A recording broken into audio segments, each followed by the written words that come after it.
Cátedra Médica, hoy miércoles del corazón con el doctor Ángel González Medina. Hablamos de síndrome de Takotsubo o síndrome del corazón roto. Si usted tiene alguna inquietud y desea que el doctor pueda despejarla, puede comunicarse con nosotros al 809-682-9850, la línea internacional 833-380-0062 y también puede escribirnos a través de la transmisión en vivo que realizamos en este momento en nuestro canal en YouTube Rumba FM. Doctor, hablábamos de detallar los factores de riesgo de este síndrome. Además, usted mencionaba que un 5% de los casos del síndrome de Takotsubo pueden fallecer. ¿Por qué ese 5% puede fallecer? ¿Qué influye en que así sea? Sí, porque la gran liberación de adrenalina puede producir un daño tan importante en el miocardio, y si el paciente ya tiene alguna vulnerabilidad, pues muere.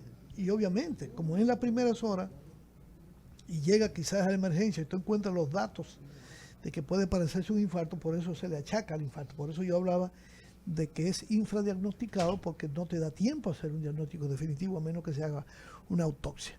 Entonces, por supuesto, todo el mundo sabe que muchas veces en los estadios aquí ha ocurrido gente que perdió el Licey, ganaron las Águilas, Se o, perdió emocionaron o ganó tanto. el Licey, se emocionaron tanto que le da un infarto.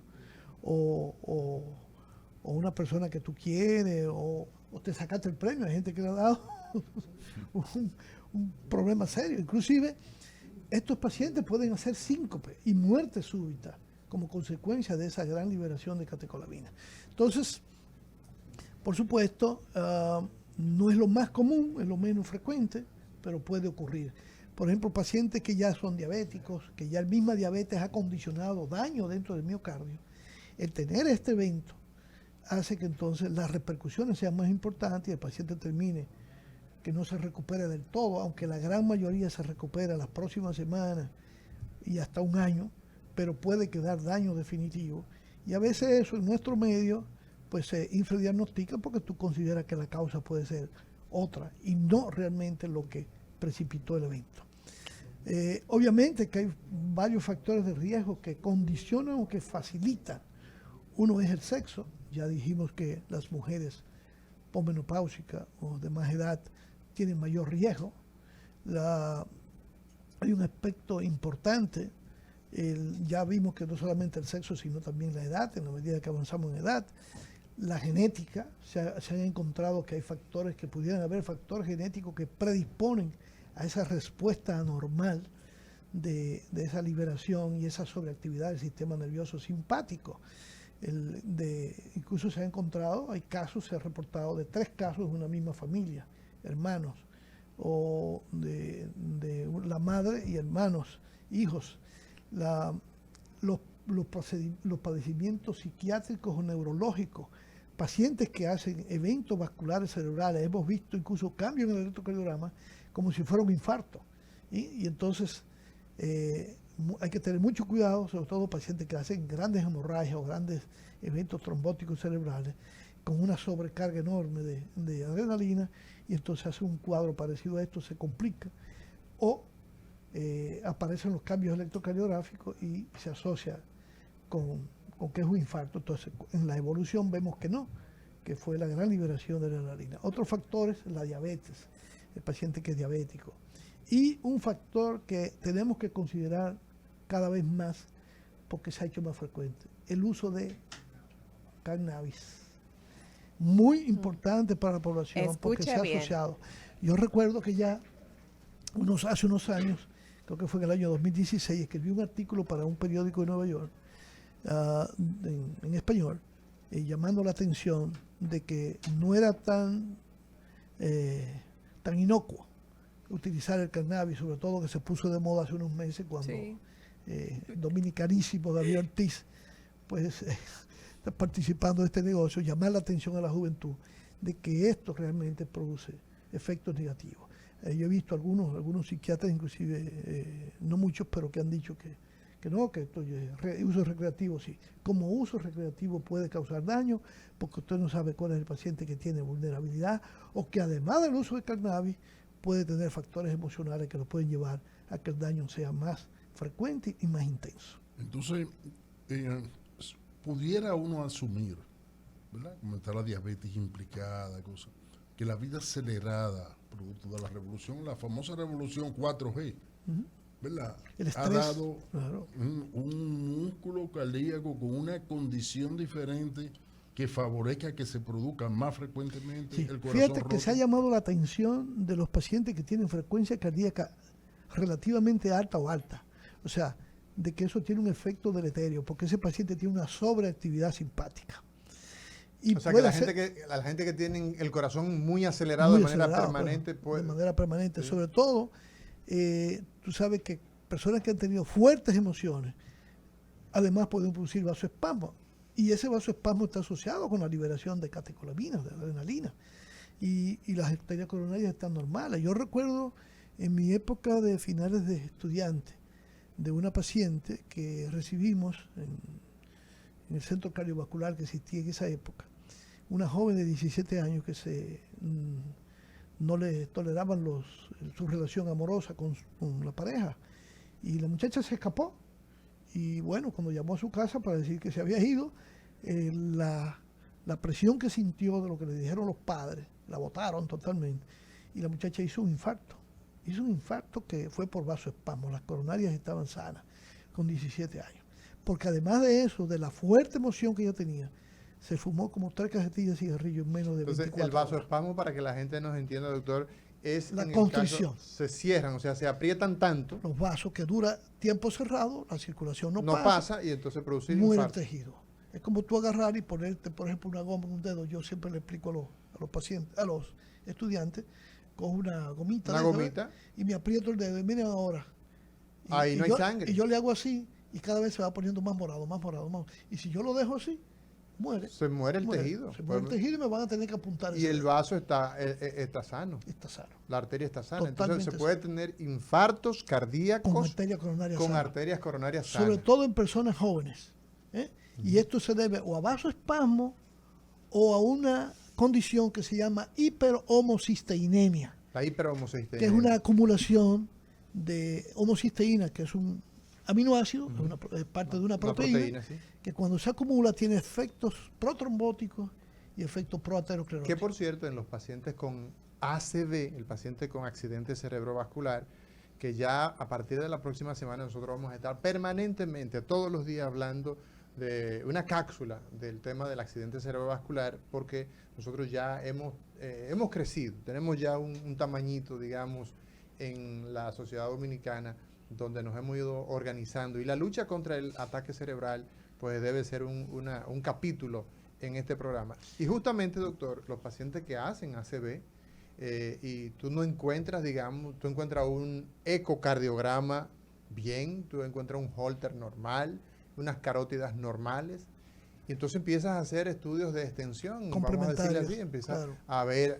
a buscar la homocisteína, a ver si hay datos de homocisteinemia o de hiperlipidemia tipo A. Porque esta condición favorece que se forman trombos y que viajen entonces y tapen las arterias. O sea correcto, que, sí. Correctísimo. Incluso debo decirte, porque te estaba esperando que tú estabas fuera del país, porque precisamente mañana tengo una reunión virtual a las 7 de la mañana con un equipo del Hospital Valle d'Hebron de Barcelona. De Barcelona. Porque con el apoyo de un laboratorio español, me han ofrecido la instalación de una plataforma para seguimiento de pacientes con ACV. Excelente. Muy interesante, y te lo ofrezco para que te una al grupo. Excelente.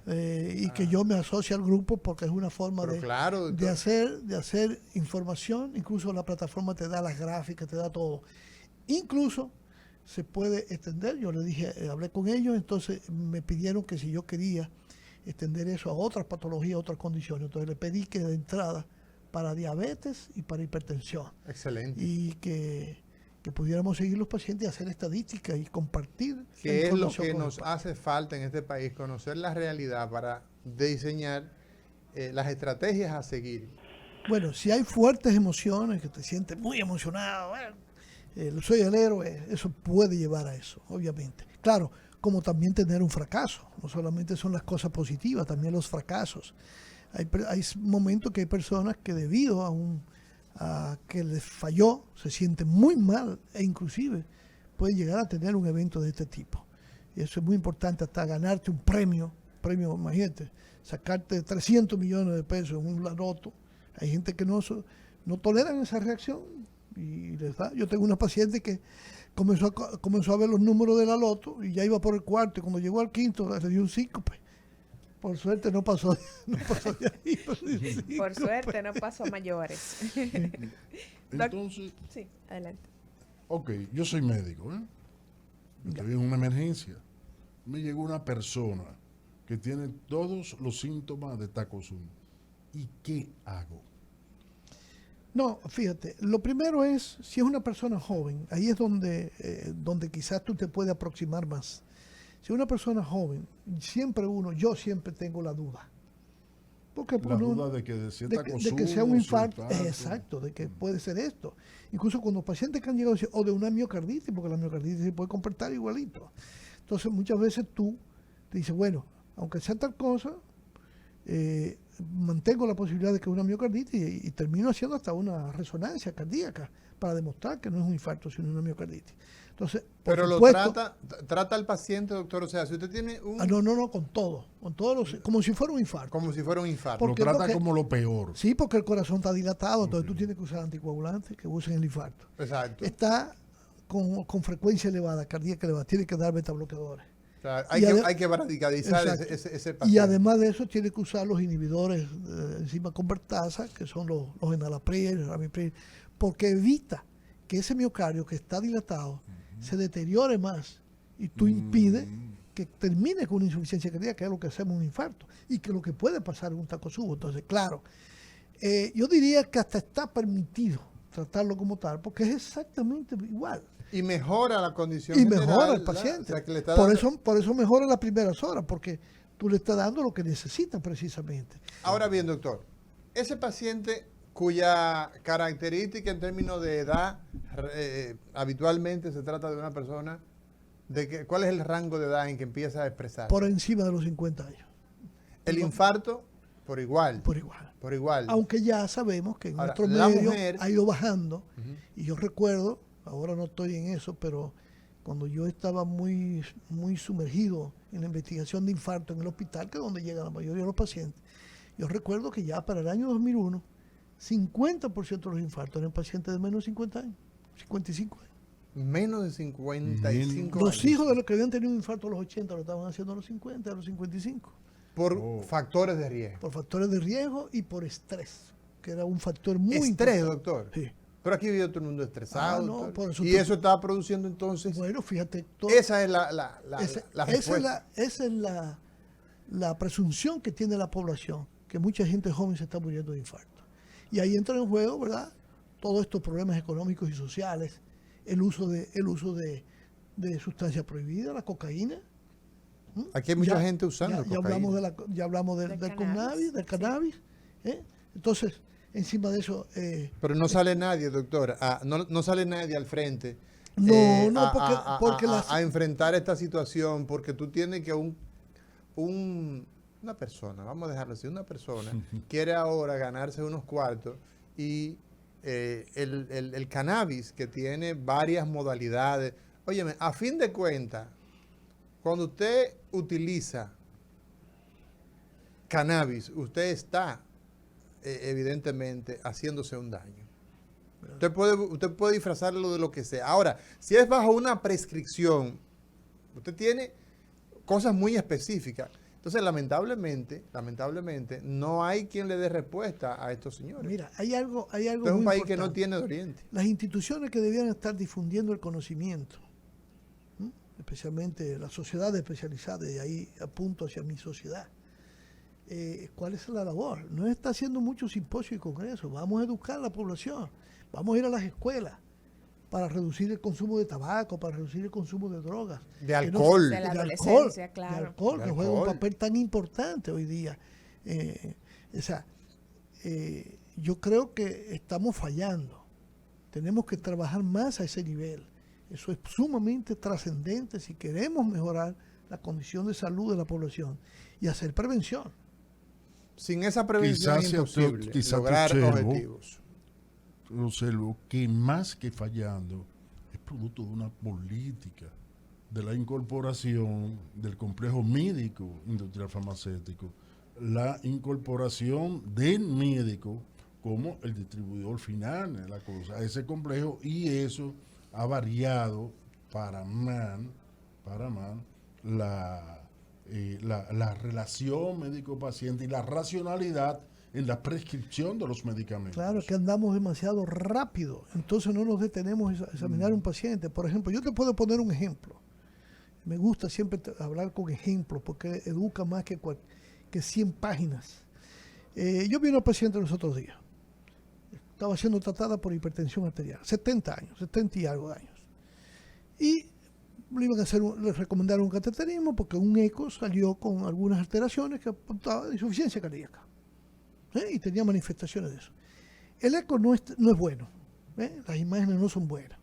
Y un familiar se me acercó. O sea, en el caso de esa persona, era un eco que la calidad no era buena. Aunque habían datos, y tú lo veías en las imágenes, pero habían imágenes que tú querías ver que no estaban. Buscando la causa. Y de las incongruencias que habían en la interpretación y los hallazgos. Entonces, ellos fueron a preguntarme que le iban a hacer un cateterismo, que si yo estaba de acuerdo, que yo pensaba. Mira, por los datos que ya tiene, finalmente ya va a terminar un cateterismo. Si se lo han indicado, háganselo, porque hay que buscar la causa de que ella tenga un corazón dilatado, e hipertrófico, y a los 70 y tantos años, si ella ha sido hipertenso, pero yo no he visto a la paciente. Regresan conmigo porque traen el cateterismo. ¿Y qué ocurre? Que el cateterismo yo no lo veo, sino que examino a la paciente. Y oh, sorpresa para mí, la paciente lo que tiene una doble lesión de la válvula aórtica, con una estenosis severa de la válvula aórtica, o sea, que es lo responsable de lo que tiene. Claro, ellos estaban más o menos contentos porque el cateterismo, las arterias estaban normales, no había obstrucción. Y yo, no, la situación de ella ahora es peor, porque ella tiene una lesión que probablemente no es mucho lo que podemos hacer. Claro, y así mismo le dije, es probable que sí, porque hemos avanzado tanto que ahora esos pacientes que no se operaban antes se operan y se les puede poner una válvula por la vía percutánea a través de un catéter. Vamos a repetir este eco porque yo tengo que documentar esto. Y la señora se quedaba mirándome como medio escéptica. ¿Qué es lo que está hablando este hombre? Entonces, claro, cuando vino el ecocardiograma, aquella válvula todo calcificada que apenas abre la válvula. Entonces, fíjate cómo un diagnóstico que se pudo haber hecho clínico, tú te dejas desviar de un ecocardiograma, porque quizás no auscultaste adecuadamente al paciente. Una auscultación que es clara y precisa, porque se oye perfectamente. No necesito un eco para hacer ese diagnóstico. Sin embargo, doctor, nosotros tenemos acá una problemática muy fuerte. No ponerle la mano a los pacientes. Claro. No examinar al paciente adecuadamente lleva a que el médico dependa, en muchos casos, porque tenemos médicos muy responsables, a guiarnos de lo que dicen los resultados de los estudios y tú tienes que o ser las analíticas, crítico. y tú tienes que ser clínico por encima de todo. Y no es crítico porque tú quieras saber más que nadie, no, es que tú tienes que hacer un buen examen y nada más. Entonces se le hace un cateterismo, pero el cateterismo fue incompleto. También. Sí. Entonces, ¿cómo es posible que una calcificación como tiene esa válvula, que se ve en la fluoroscopía porque tú eres un intervencionista, se ve, ¿cómo es posible que tú esa calcificación no le hiciste una ventriculografía porque como tiene el ventrículo dilatado y el corazón no se contrae, no voy a meter ese catéter ahí para provocar ruido? No, si tú te aproximas y por lo menos haces una inyección, te das cuenta que el flujo primero se está devolviendo, que tiene insuficiencia aórtica. Exacto. Y en primer lugar, que el catéter no entra porque el orificio es tan pequeñito. Porque no permite el paso. Entonces, obviamente terminamos haciendo un buen eco y haciendo el diagnóstico. Entonces, ese mismo día que me llevaron el eco, yo llamé al cirujano cardiovascular. Tengo una paciente con esto, ¿qué tú le puedes ofrecer? Sí, vamos a ver si hay que hacer una angiotomografía para ver si se le puede poner una válvula. No se le ha hecho porque entonces el día que se fue a hacer el procedimiento tenía una arritmia, entonces las imágenes no van a salir lo más ideal posible y estamos controlándolo. Yo creo que ya en esta semana se le va a hacer, porque sería idealísimo que esta señora se le pudiera hacer un procedimiento que le salve su vida, que le mejore su pronóstico y que podamos ayudarla realmente, porque si no, llegamos tarde. Así mismo es. Bueno, señores, nosotros tenemos la oportunidad de encontrar al doctor Ángel González Medina como cardiólogo en Centro de Medicina Avanzada de la Abel González de la Lincoln, Centro de Medicina Avanzada Dr. Abel González de la Lincoln, y también lo encontramos en Hospitén. Así que ustedes saben, 809-682-9850 es la línea de contacto acá en cabina. 809-682-9850 y la línea internacional 833-380-0062. Doctor, cuando un paciente ya ha tenido un infarto agudo al miocardio o tiene una manifestación de este síndrome, del síndrome de Takotsubo, y usted tiene la sospecha de que ya hizo el infarto, ¿con qué estudios se investigan estos pacientes? El del infarto, que es el más frecuente. Todo el mundo que le da un infarto, ¿qué es lo que se hace después del infarto? Sí. Bueno, primero es tratarlo agudamente para tratar de influenciar. ¿Qué tiempo debe tardarse, doctor, en instaurarse el tratamiento del paciente? Que le empiece el dolor de pecho, que llega a emergencia, que tiene la elevación, ¿qué tiempo? Lo más pronto posible. En los países donde hay los recursos, ¿verdad?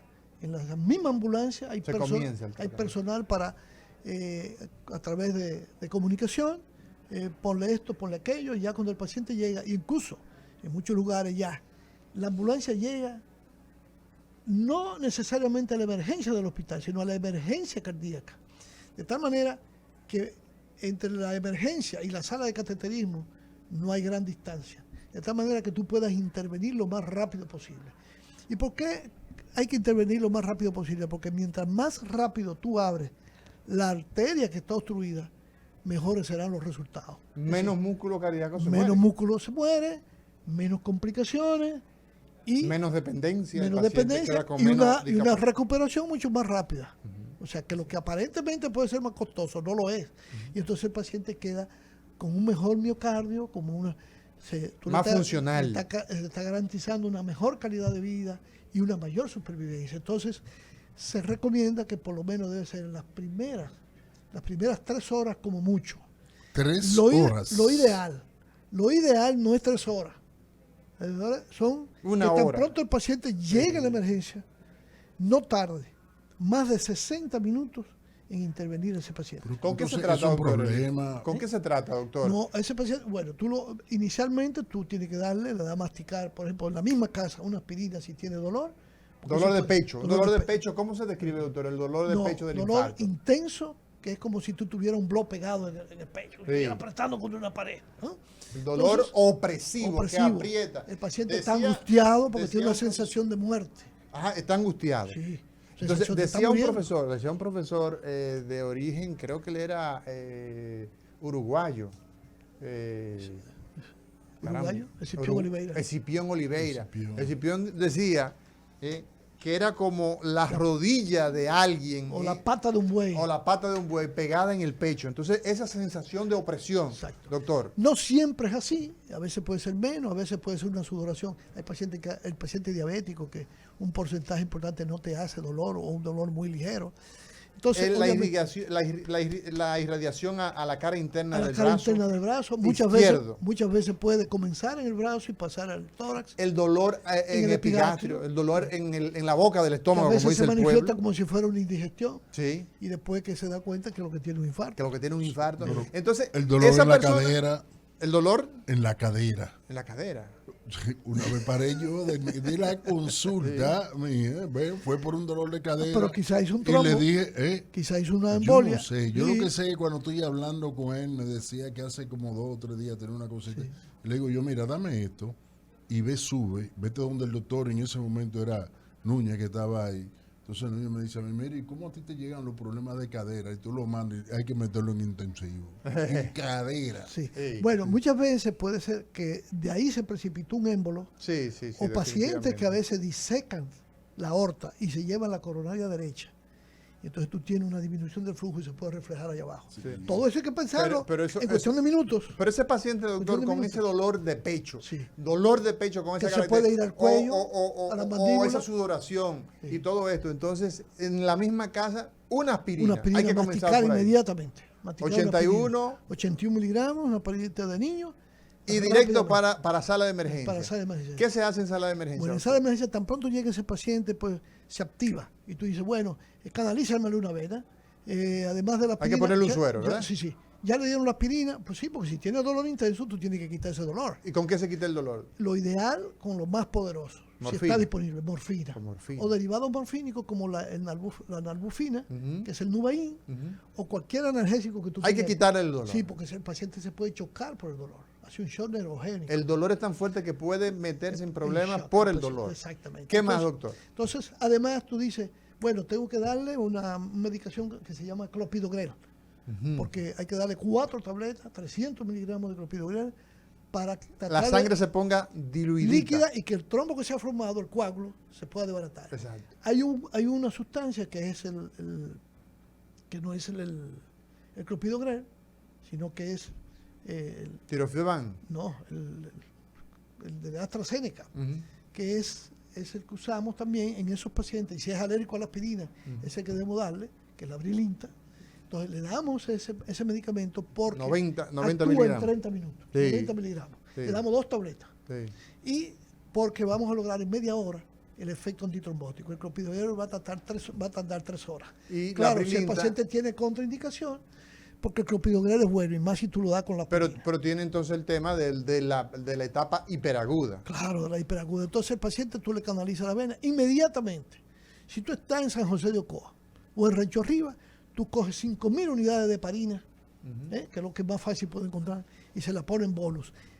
Y en lo que va poniendo el bolo, la enfermera, méteme 25.000 unidades en un suerito, con 250 cc, para no pasarle mucho líquido, porque esos pacientes se pueden meter en fallo. Sí. Entonces, tú le pasas esa infusión a dosis de 1.000 unidades por hora, en lo que llega a otra institución. En lo que llega a una Claro. institución Si dada llega, de si cardiología. llega a una institución de aquí, ¿verdad?, en la ciudad, pues tú puedes poner heparina subcutánea, que es tan efectiva o más que la infusión, y además es rápida. Es rápida. Y Doctor, tú puedes poner la mitad de la dosis por vía endovenosa y la otra mitad por vía subcutánea. nosotros tenemos la obligación, doctor Ángel González Medina, la obligación de hablar de el manejo del infarto para médicos generales y Correcto. para la población en general en un próximo programa en cámara lenta.